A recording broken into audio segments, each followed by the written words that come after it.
Hi guys, this is AC Lang with Purgatory Apotheca. I am doing your video on offering. I've made videos on this topic previously. You can find that on our YouTube channel under Purgatory Apotheca. Apparently I didn't answer enough questions in that video, so I'm doing this one, and I've got questions from you guys that I will be answering. So the first question is, should we be afraid to give Zozo offering? And I get a lot of questions about Zozo.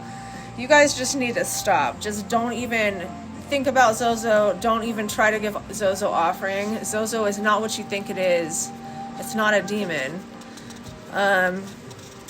Typically, if the spirits have requested offering, I will put down their names on the ritual on our posts so that you guys can do that. In this case, you don't ever need to give Zozo offering. Okay, so as for Zozo, just get it out of your mind. We're not going to discuss Zozo. You're not going to mess with Zozo. Just get it completely out of your mind. We're not going to discuss it anymore. No more Zozo, okay? So the next question is, how many glasses of wine for multiple spirits? So let's say that you're going to have guests at your house. You're not going to need an advisor like you would a financial advisor to dictate to you how you're going to treat your company, how you're going to treat your guests, what you're going to put out and feed them. This is the same thing. If you're having spirits in your house, it's the same thing as having a guest, a human guest. You're going to give them the best that you can possibly offer. You're going to give it with your whole heart. It's going to matter, and you're going to mean it. That's what offering is. It's coming from your heart. It's coming from you. What is their help worth to you? And that's what you're giving and offering. And you guys have to excuse me because, I look like complete shit. I am so tired that I am just I'm using a filter because I don't have time to put on makeup. I'm sitting here trying to do everybody's work. So I want to go through this because I keep promising you guys that I was going to do this video, and I haven't had a chance until right now. So I'm just making some extra time to do this. So the third question is, what do you say during offering? So it's kind of like it's the same thing. What do you say when you have guests over? You just tell them, hey, thank you. You helped me with this. So you can even put out a petition and say, this is what I did. This is what I had AC do for me, and I want to thank you for it. Or you just write a little thank you note and put it by the offering. Or, it has to come from your heart, you guys. I can't really tell you how to give offering. I just lost a whole video. As I was saying, so what do you say during offerings? So for example, if I was going to give offering to Lucifer, you have to keep in mind that I know these spirits really well. I know what they like. It's all a trial and error thing. If you're lacking in the area of communication with the spirits, if you have a hard time understanding them or knowing what they're saying to you or feeling their presence, it's going to be a little more challenging to figure out what they like for offering. Typically, you can't go wrong with just putting out some red meat and some wine. There are some spirits that prefer other things, like milk and honey. There's one spirit in particular that likes rotten milk or blooded milk. But it all comes with the experience. So if you're not sure, just do meat and wine. Okay, so the next question is, does location of offering matter? It doesn't matter. It doesn't matter. It's you that matters. It's your communication that matters. It doesn't matter where you give offering. I would say it matters as far as I wouldn't have offering in a place where it can be disturbed, like if there's children. Sometimes we take offering out into nature, and in this case there would be disturbance as far as wildlife and things like that go, which is totally fine. You guys can do that. If you can't give offering in your house, go out to nature. Don't go out to a city and a park bench and put offering there. That's just weird, and I don't know, people might think you're trying to poison them or something, but go to a nature area, leave your offering, leave your peace with the spirits, tell them, hey, this is me, this is what I'm giving you offering for, I want to thank you. Okay, so the next question is, Can we donate offering instead of give it? So, to be very honest with you guys, I really prefer that you give it at home.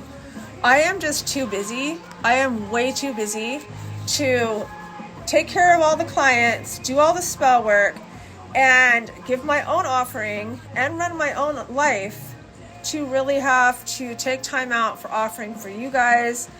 I will do it. I have done it, and I will continue to do it. If you guys absolutely cannot give offering on your own, if for some reason you cannot leave your house or you can't do offering in your home or whatever the situation is, if you absolutely cannot give offering, we will do it for you. You can donate to our PayPal, which is purgatoryapotheca@gmail.com. But again, please find a way to give your own offering. You guys have to understand that giving offering is a personal thing. It's you thanking this person, spirit, whatever. So it really needs to come from you. Not to say that when you donate money offering that it doesn't come from you, but when it's one-on-one, it's much more special. The spirits want to communicate with you. They want to bond with you. They want to know your feelings. They don't want to hear it secondhand from me. They listen, but it's better if you guys show your gratitude by giving offering at home. Now, a lot of times I've had people say, well, I live with other people, or I can't even afford to give offering. There are other ways to give offering. Spirits will accept something that you've found, something that you've made. They accept poetry. They will accept music that you've written. You can sing to them. Some people give sexual energy to them. There's all different kinds of ways to give offering. So what I'm saying to you is that there is no excuse to not give offering, okay? If I say you don't need to give offering for this spell, that's because we've given it for you. And in every situation, we have given offering before we even start the spell work that we do for you. So they have gotten something. It's just nice to have that rapport with them to say, hey, I'm here, I'm paying attention. I want to thank you for helping me. And they do notice, okay? So don't forget about your spirits. Take care of those that take care of you. Do we need to give offering after we get our results? Yes. That's like saying, all right, I need you to do this job for me, to another human being. I need you to do this job for me. I need you to fix my car. Do I need to pay you now? Yes, you give offering after you get results. You don't stop giving offering. Offering while you're waiting for results and offering after. That's not to say you have to keep giving it continuously after, but every once in a while say, hey, I haven't forgotten about you. I want to give to you with this offering, okay? Okay, the next question is, how often do I give offering? Again, guys, this is such a personal thing, okay? I cannot tell you how often to give offering. You need to kind of gauge what it's worth to you that this spirit is helping you or that you want it to help you. The more you give offering, the better your results will be. And if you're giving offering after you get your results, you're keeping the momentum going. So I realize there's a lot of you that just don't want to give offering, whether it be laziness or whatever. Then why should the spirits help you? That's what I'm going to say is, why should they help you if you're not going to make the effort? So you figure it out, you give offering, and do it generously. And that's not to say that you guys are like indebted forever, or that like you have to give offering for the rest of your life, or you owe them your soul or whatever, you know. It's not that big of a deal. It's just like when you think about it, or when you sit down to have dinner, well, I'm going to put an extra plate out. And it doesn't have to be a huge plate like the size of your dinner, but just think of them. Think of them as somebody that is with you, like you would an ancestor or an angel. They're no different. They're your spirits. They're there to help you. The least you can do is give something back. So just be thoughtful, okay? Just try to think about them. Let me go to the next clip. Okay, the next question is, can we give offering just to connect to the spirits? Absolutely. absolutely. But that is not the only way you can connect to these spirits. If you are looking to truly connect to these spirits, to forge relationships with them, that is something that it definitely takes work. It takes some understanding. You have to understand at least the very basics of demonolatry, which is like invocation and evocation and how these spirits work. So I wouldn't recommend that you guys take on that endeavor by yourself. You definitely need some kind of a mentor. We do teach classes on demonolatry, but right now, as of right now, we're only doing women. At some point, we may have a man's class. We've discussed it. Nothing is set in stone yet. But if you want to connect with these spirits, you definitely need to take a class. Okay. So the next question is, someone says, I heard Andras is dangerous. Can we donate offering? I'm not sure if you're saying, can we donate offering to Andras or just donate offering, if it's two separate questions. Andras is dangerous. So Andras, it's said to possibly kill the practitioner during evocation. This is actually a really, really deep discussion, and I don't have time to get into all that right now, but Andras told me specifically that the main reason he is around for us to utilize and work is to cause someone to commit suicide. That is my personal experience with him. That is what I do with him when I work with him. I have never had any kind of feelings of threat or anything from Andras, but I am very experienced in what I do. I don't recommend the novice working with Andras, okay? I actually knew a guy that was a well-seasoned practitioner. He was even an author of books, and he claimed that Andras was his patron spirit, that he worked with him all the time. He even got cocky and started bragging about working with Andras, and Andras almost killed him. He went missing, and they found him in a ditch, half alive. So, like, he almost died. Nobody knows why. I know why. I mean, number one, you can't be cocky with these spirits. Number two, I don't know why anybody would make Andras a patron spirit. But, I mean, people do stupid shit all the time.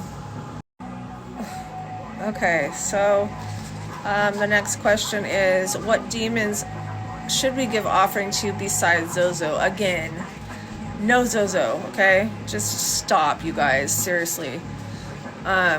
It's actually kind of making me mad, because if you guys had any understanding of who Zozo was, or I mean, all it takes is a Google search. He's very, very, very dangerous. And I'm not talking about the little stories you hear about the Ouija board. Zozo is an ancient system of spirits, okay? It's not to be messed around with, period. Offering is only to be given to the spirits that you have done work with, or I have done work for you with.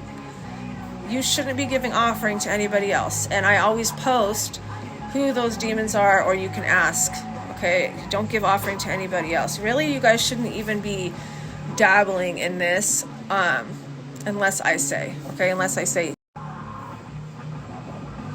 as I was saying, you guys shouldn't be dabbling with this unless I say that it's safe, or go ahead and give offering. This is why I don't always post that you guys should give offering, because it's not always a good idea, okay? And that's why I give my own blood for you guys, so you don't need to feel like, oh, I need to give offering to every spirit. I will let you know in my posts if you're supposed to give offering. I will label the demons on there, but stop asking about Zozo. We're not doing that anymore.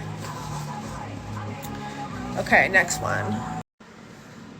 Okay, next question. Can you use menstrual blood as an offering and on sigils? So we do blood sigils. That is how we call our spirits. It doesn't matter what kind of blood it is. It should, I mean, there are people that use animal blood. I don't condone animal sacrifice. That's my own personal belief. I know people that do it, and I respect everybody's practice. I don't condone that for you guys either. You don't have any idea what you're doing. If you absolutely need to use blood, you can prick the tip of your finger and put it on a sigil. You can use menstrual blood. Men can use semen to activate a sigil. Sigils are pretty much just a dead vessel unless you activate them. But you really don't need to be activating a sigil unless you know what you're doing as far as evoking or invoking a demon. You do not need to do that to give offering. You just put it out, say the demon's name, say this is, and thank them, and leave it at that. And you can leave your offering out for a couple hours. Some people can't leave it out for long. In that case, I would say leave it out for a couple hours. Some people leave it out for 24 hours or overnight. And then to dispose of that, I prefer that you guys dispose of that to the elements, so outside, away from animals or just away from people, unless you're putting something weird on there or toxic that could harm something, then I would throw it away. If you can't throw your offerings out to the elements, then you need to just throw them away. And then there's another question, why don't we leave offering for Zozo? I think I covered that quite clearly. No more Zozo, guys, seriously, it's pissing me off. Okay, do we speak thanks and offering out loud? Simple question, simple answer, yes, okay? So it looks like I kind of jumped the gun because one of the other question is, how long can I leave the offering out? So again, it's really up to you. At the very least, it should be like a couple hours. And I mean, you don't really have to leave it out all night unless you want to. It's just really, it's up to you. But at least a couple hours, okay? Where do we give offering and where to dispose of that? I also covered that. So depending on your situation, preferably indoors on a table. If not, outside where it's not going to be disturbed. Dispose of it outside in the elements. If you can't, in the trash, okay? All right, and then the very last question, I'm sure you guys will have more, but I'm going to let you know right now, I'm not answering any more questions about offering because the main subject here is that offering is personal. I have covered all the most important things, okay? So the last question is, are there some demons you prefer not to give offering? No. I don't even know what kind of question that is. There are demons that some people prefer not to work with. I don't really have any that I can think of off the top of my head. I work with pretty much all of them. And I give offering to all of them. If I'm going to work with something, with a demon, with any spirit, and ask them for their help or for, empowerment, I'm going to pay them for that in blood and offering. That's what I do. Anyway, if you just feel uncomfortable and you feel like you need to give offering, but you feel uncomfortable doing it, you're scared or whatever, that is what the donation is for, okay? That, in that instance, we can say, okay, we'll do the offering for you. You can donate. Donations should be at the very least $10, which literally covers nothing. I can't buy a bottle of wine with that. I can't buy your meat with that. I can give them some fruit, and that's about it. So you got to kind of gauge that and figure, what do I want to give my spirits? How much is their help worth? And again, you guys can do stuff at home that doesn't include foods. If you, like I said, if you can't leave something out, there's other ways to give offering. So we've covered that also. If you guys have any more questions, please use the Q&A. Do not blow up my message box, but no more about Zozo, no more questions about offering. Just try and find my videos, use the Q&A. All the information's there. Even the website has a ton of information. If you guys would read, just take the time and read and just educate yourselves. And I mean, you're doing that, that's great, because you're asking about offering, and I'm glad you are. But this is how you educate yourself. This is why we have so much information up on the web. Other than that, again, use the Q&A, and if you have questions that I probably can't answer, that's what tarot is for, and in that case, you will need to contact Haley, and she can get you in for a tarot session.